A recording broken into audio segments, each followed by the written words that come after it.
नमो राघवाय। जय श्री सीताराम, जय श्री सीताराम। जब मन शत्रुपा के सामने भगवान प्रकट हो गए और प्रकट होने के बाद जब उनने मनु को वरदान दे दिया, शत्रुपा को भी दे दिया और मतलब भगवान ने पूरे के पूरे दरवाजे खोल दिए। ये हम अपने जगत गुरु की भावार्थ बोधनी द्वारा जो हम पाठ करते हैं, हम और आप श्रवण करते हैं, गुरु कृपा से जो भी है उसी का हम अर्थ करते हैं। तो जैसा भी लगे आप कमेंट बॉक्स में तो लिख ही दिया करो। तो वह है कि अब उनने क्या कहा कि सोई गति सोई, यहाँ कितने शब्द हैं? सोई, सोई सुख, सोई गति, सोई भगति, यानी 3 हो गए। और सोई निज चरण स्नेह, सोई विवेक सोई रहनि प्रभु हमें कृपा कर देव। हे प्रभु आप भगवान हैं, इसलिए आप मैं 6 वरदान मांगती हूँ। यहाँ वरदान एक दिखाई देता है शत्रुपा के में, लेकिन एक नहीं, यहाँ 6 वरदान आ गए। आप कृपा करके निजी यानी क्या कहे 6 वरदान मांगती हूँ। हे नाथ, जो आपके निजी भक्त है सोई सुख, जो भक्तों को सबसे ज़्यादा सुख मिलता है ना, तो निजी भक्त है वे आपसे भी सुख पाते हैं और जो गति प्राप्त करते हैं। हे प्रभु आप कृपा करके मनु दंपति मनु शत्रुपा को वही सुख, वही गति, वही भक्ति, अपने चरण में वही स्नेह, वही विवेक और वही रहनी हमें व्यवहार में दीजिए। यानी पुत्र रूप में तो भगवान को मांग ही लिया, पुत्र रूप में मांगने के बाद 6 वरदान और मांग लिए उन्होंने कि सोई सुख, क्या कहा? सोई सुख, सोई सुख, सोई सोई सुख, सोई गति, सोई भगति, सोई निज चरण स्नेह, सोई विवेक सोई रहनि प्रभु हमें कृपा कर देव। यह दोहा क्रमांक बालकांड का 150 दोहा है, 150 दोहा है। इसमें आप रामचरितमानस खोलना, चाहे आप गोरखपुर वाली रामचरितमानस खोलना, यदि आपके पास जगत गुरु जी की हो, तो इसमें शुद्धिकरण है। बिल्कुल कोई चौपाई आपको अशुद्ध नहीं मिलेगी। ये पूरा शुद्धिकरण करके नई जो रामचरितमानस है इसमें पूरी शुद्धिकरण है। तो अशुद्धियाँ निकाली हैं वो गुरु जी बताते हैं कितनी अशुद्धियाँ। मैंने भी एक ब्लॉग में डाल रखा है कि कितनी अशुद्धियाँ इसमें निकाली गई हैं गोरखपुर वाले। तो वह शुद्धिकरण करके जो है, तो जिसमें भी पढ़ोगे ये तो ऐसा ही दो है, इसमें कुछ गलती नहीं है। तो सोई सुख, सोई गति, सोई भगति, सोई निज चरण स्नेह, सोई विवेक सोई रहनि प्रभु हमें कृपा कर देव। अरे प्रभु हमें तो कृपा करके यह 6 वरदान मान लिए, और जब 6 वरदान मांगे तो फिर सोचो, जब पहले तो कह ही दिया कि हम पुत्र बन के आएंगे, और 6 वरदान मांगे तो 6 वरदानों में भी और क्या कर दिया? सुनि मृद गोड़ रुचिर वर रचना, कृपा सिंधु बोले मृद वचना, जो कछु रुचि तुम्हारे मन माही, मैं सो दीन सब संशय नाई, मातु विवेक लौकिक तोरे, कबहु न मिटे अनुग्रह मोरे। हे माता, इसमें संशय नहीं है, मेरी कृपा से आपका यह अलौकिक विवेक कभी नष्ट नहीं होगा। यानी आप हमेशा विवेकमान रहेंगी। ये भगवान ने वचन दे दिया शत्रुपा को, और गंभीर वचनों की रचना सुन करके भगवान ने अपनी कोमल वाणी से मन में जो कुछ भी रुचि थी उनके सब कुछ दे दिया। जो जो उन्होंने 6 वरदान मांगे, 6 वरदान भगवान ने मनु शत्रुपा को दे दिया। उनकी पत्नी ने ये 6 वरदान मांग लिए। उनने पुत्र मांग लिया तो वह तो उन्हीं ने कह ही दिया था कि पति ने मांगा वही, लेकिन भगवान ने कही नहीं एक स्पेशल वरदान मांगो, तो उन्होंने ये वरदान मांग लिए। बंदी चरण मन कयऊ बहोरी, अब एक बिनती प्रभु मोरी। तो फिर भगवान के पांव पकड़ लिए। और भगवान को सरल भक्ति इतनी प्रिय है कि जब भक्त सरल हो जाए तो भगवान से कुछ भी मांग सकता है और भगवान उसे देते भी हैं। लेकिन हम सरल वाली भक्ति कर नहीं पाते हैं। जब हम अपने लिए तो एसी लगाते हैं, लेकिन भगवान के लिए एसी कभी नहीं लगाते हैं। अपने लिए तो हम सब सुख उपलब्ध करते हैं, अपने शरीर का भी ख्याल रखते हैं कि हमें कौन से कपड़े चुभते हैं, कौन से नहीं चुभते हैं, कौन से हम पे अच्छे लगते हैं, कौन से बुरे लगते हैं। ऐसा भगवान के लिए नहीं सोचते हैं। बाजार जाते हैं, बच्चों के लिए 20 चीज़ खरीद के ले आते हैं, लेकिन भगवान के लिए हम एक चीज़ नहीं ला पाते हैं, क्योंकि हम इतना प्रेम भगवान से निश्चल भक्ति कर ही नहीं पाते हैं। जब हम यदि निश्चल भक्ति में भगवान के प्रति हो जाए, फिर तो भगवान के और हमारे बीच में कुछ बचता नहीं है। और जब निश्चल भक्ति हो जाती है तो भगवान के भक्तों को समय समय पर अनुभव सबको होता है, हर एक भक्त को होता है। समय समय पर भगवान का अनुभव होता रहता है और जीवन में परिवर्तन भी होता रहता है। तो अब तो भगवान कुछ फिर रखते भी नहीं है भक्तों से छुपाओ, तो भगवान ने सब कुछ दे दिया। तो वही उन्होंने कहा, सुत बिस एक तब पतर पदरती होई, मोए बड़ मूड कहे किनी को। मन बिनु पन जिम जल बिनु मीना, मम जीवन तिमि तुम्हें अधीना। मन बिनु पन जिम जल बिनु मीन, मम जीवन तिमि तुम्हें अधीना। मन जीवन बिनु तुम्हें अधीना। जैसे मणि के बिना, जैसे मैं पहले गुरुजी का भी कर दूं अपने, तो जो समझने वाले तो बिल्कुल समझ ही जाते हैं। रामचरितमानस वह ग्रंथ है जिसको पढ़ने से रसगुल्ला बर्फी पेड़ा क्या स्वाद देंगे, वो मीठा मीठा स्वाद आता है, मन में बहुत संतोष मिलता है। फिर मनु जी ने श्री रामचंद्र जी के चरणों में वंदना करके कहा, हे प्रभु, मेरी एक और विनती है कि आपके चरणों में मेरी पुत्र अभिषेक रति हो, अर्थात मैं बक्स लरस की मान्यता के अनुसार आपकी उपासना करूं।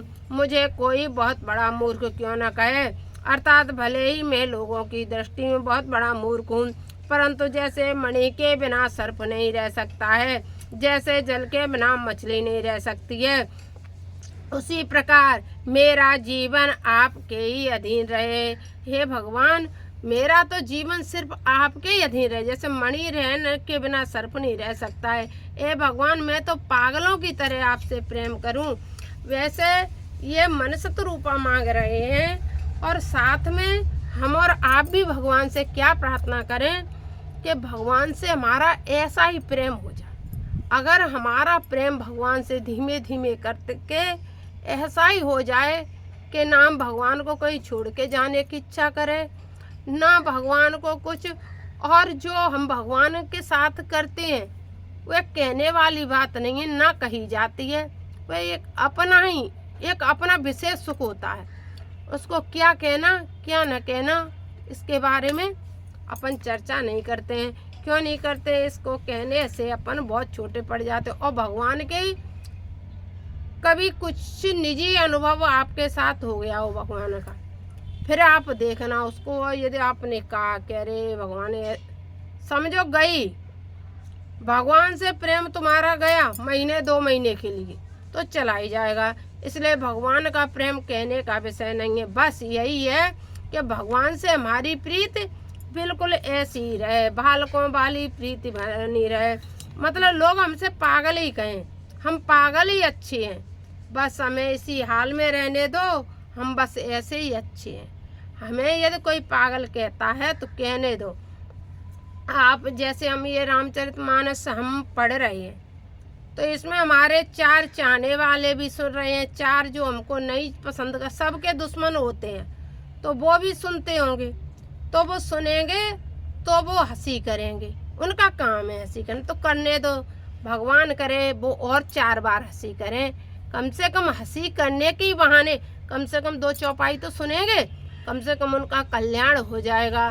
बस ये है और कुछ नहीं। इससे तो भक्तों के लिए तो जितनी आपकी हंसी होगी, जितना आपका निरादर होगा, समझ लो आपको भगवत प्राप्ति उतनी ज़्यादा हो जाएगी। यह भगवान के मिलने का बहुत अच्छा साधन है।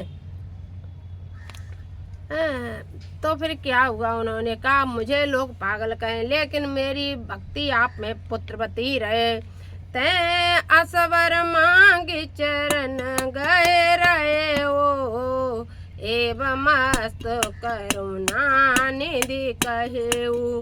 अब तुम मम अनुशासन मानी बसौ जाय, सुरपति रजदानी ते कर भोग विलास। तात गए कछु काल पुनि, ओये अवध भुवाल तब में होव तुम्हार सुत। और भगवान ने कह दिया अब तो आप अपनी राजधानी को लौट जाइए और आपकी ऐसी पुत्रवत मेरी भक्ति रहेगी, लोग आपको पागल कहेंगे, आप मुझसे बिछड़ करके एक पल भी नहीं जी पाएंगे। आपकी ऐसी मणि के बिना जैसे सर्प नहीं जीवित रहता है, उसी तरह से आप जीवित नहीं रह पाएंगे। इसीलिए आपने देखा होगा जब भगवान राम वन को चले गए, दशरथ जी के प्राण छूट गए, क्योंकि वह यह वरदान मांग चुके हैं कि मैं आपके बिना नहीं जी पाऊँ। ऐसी मेरी भक्ति हो, ऐसी भक्ति उन्होंने मांगी थी, वही उन्हें प्राप्त हुई और वही भक्ति को पा करके उनका कल्याण हुआ। भगवान ने कह दिया आप चले जाओ अयोध्या, अयोध्या नहीं सॉरी अपने नगर के लिए चले जाओ, और वहाँ बसने के बाद फिर तुम अयोध्यापुरी के राजा दशरथ कौशल्या के रूप में आप अवतार ले लेना, यानी आप जन्म ले लेना। अवतार तो भगवान लेते हैं, मनुष्य तो जन्म लेता है। तो वहाँ जा करके तुम राजा बन जाना और फिर क्या करना, हो ये अवध भुवाल तब में हो तुम्हार सुत। अयोध्या के राजा दशरथ बनोगे तब मैं तुम्हारा पुत्र बन के आ जाऊंगा। इच्छा मैं नर भेष समारे, होए प्रगटन केत तुम्हारे। अनशन सहित देव दरिता, करियो चरत भगत सुखदाता, भगत सुखदाता। ये सुन सादर नर बड़भागी, भवतरिये ममता मद त्याग। आदि शक्ति दिए जग उपजाया, सोई अवतरिये मोरिये माया। बनाकर उत्पन्न कियो मेरी माया, आत्मा लादी नी शक्ति की मिथिलांचल में जनक राज की पुत्री के रूप में पृथ्वी पर अवतार लेंगी। और भगवान ने कहा मेरी जो आसक्ति जो सीता जी हैं वो वहाँ जनक राज के यहाँ पृथ्वी से अवतार लेंगी।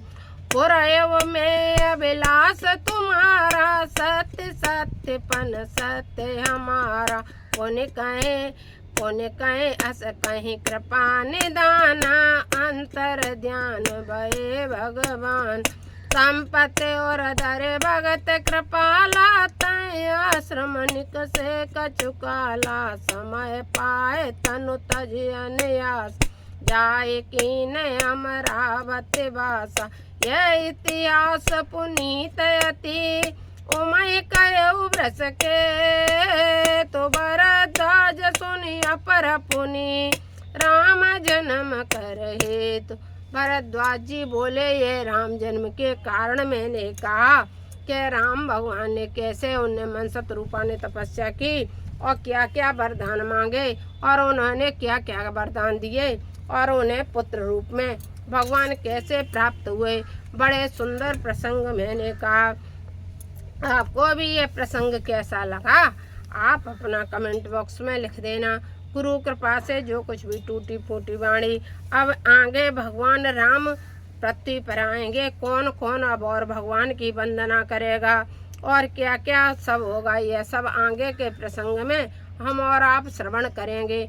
नमो राघवाय, जय श्री सीताराम।